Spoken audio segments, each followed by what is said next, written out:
네, 월간 유의저 시간입니다. 이번 달은 올 한 해 우리 사회 다양한 분야에서 예상되는 변화를 짚어보고 있습니다. 오늘은 기술 분야인데요. 로봇과 자율주행 등 기술 발전이 우리 삶에 어떤 변화를 가져올지 전망해 봅니다. 권희범 PD가 취재했습니다. 한 해 동안의 기술 동향을 미리 볼 수 있는 국제전자제품 박람회 CES가 마무리됐습니다. 이번에도 다양한 신기술을 선보였지만 단연 돋보인 건 로봇과 모빌리티. 전문가들은 올해 로봇 기술이 우리의 생활 속에서 보다 일상화될 것으로 전망합니다. 영화 같은 로봇이 눈앞에 보여진다가 지금까지의 트렌드였다면 올해는 로보틱스가 이제 곧 우리 곁에서 실제로 쓰여지는 시기가 온다라는 얘기로 해석이 되는데요. 로봇을 활용하고 있는 한 음식점을 방문했습니다. 로봇 팔이 곰탕과 찌개를 인덕션에 올려 끓이고 있는데요. 저희는 한식의 로봇을 도입해서 한식의 주방을 자동화를 노력하고 있는 회사입니다. 이곳의 특별한 점은 로봇과 사람이 같이 요리한다는 점입니다. 올해는 이렇게 사람과 같은 공간에서 일하는 협동 로봇이 많이 등장할 것으로 예상됩니다.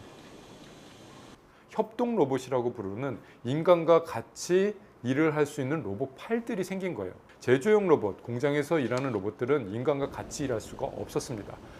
위험했어요. 그런데 그 위험함을 극복한 겁니다. 업체는 이 기술을 군대와 기업 등 대량 급식이 필요한 곳에 도입할 계획입니다.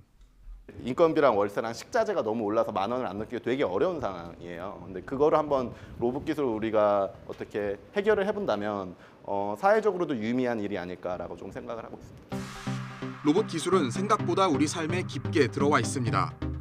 이미 물류업계는 로봇을 활용한 스마트 물류 시스템을 도입해 활용하고 있습니다. 전문가들은 여기에 더해 올해는 배달 로봇이 상용화되는 첫 해라고 전망하기도 하는데요. 국내 IT 업체를 찾아 로봇 기술이 우리 삶에 더 깊숙하게 파고들 모습을 예측해봤습니다.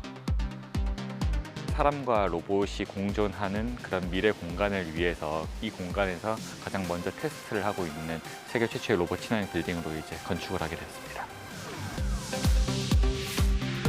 창기에는 로봇과 과연 공존하는 게 가능할까라는 이제 이 막연한 이 의문에서 시작했다면 지금은 생각보다 굉장히 직원들이 로봇을 굉장히 잘 이용하고 또 이제 편안하게 이용을 하고 있고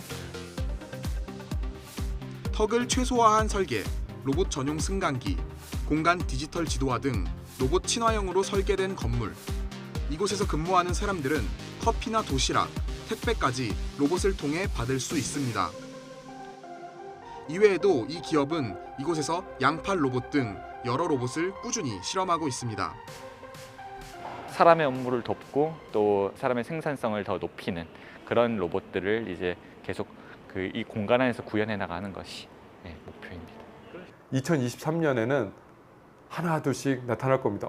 저게 로봇이 저런 걸 할 수 있어? 올해는 로봇 기술뿐 아니라 모빌리티 기술도 발전을 거듭할 것으로 전망됩니다. 특히 전기차와 자율주행 기술은 더 확산되고 일상화될 것으로 보이는데요. 지난 12월부터 운행을 시작한 서울시 전기 자율주행 버스. 시내버스와 같은 형태로 상용 운행을 시작한 첫 사례입니다. 경복궁과 청와대를 왕복하는 노선을 무료로 운행하고 있습니다. 앞으로 시민들께서 대중교통으로 이용하실 수 있도록 이제 기술 발전을 시키고 이제 서비스를 실증하는 데 그 목적이 있고요. 그래서 금년에 서울시에서 심야 시간대에도 자율주행 기술을 접목할 수 있는지 실증 사업을 좀 더 확대해 나갈 계획으로 있습니다. 승객 승하차 시 일부 상황을 제외하곤 운전자의 개입 없이 운행되고 있습니다. 현재 상용화된 자율주행 기술은 운전자가 운전대를 잡은 상태에서 방향과 속도 조절만 자율주행 기술로 대신하는 것이 가능한 2단계. 하지만 비상시에만 운전자가 개입하는 3단계 자율주행도 올해 본격적으로 우리 삶에 들어올 예정입니다. 네, 이제 정부에서 레벨 3 차량을 운행하기 위한 기본적인 안은 다 나와 있고요. 세부적인 안들, 보험이라든가 다양한 부분들을 또 준비를 해나가야 될 것으로 보이고요. 또 전기차 사용이 늘면서 충전을 위한 신기술 개발도 속도를 내고 있습니다. 올해 CES에서 혁신상을 3개 수상한 전기차 충전 기술 스타트업 기업인데요.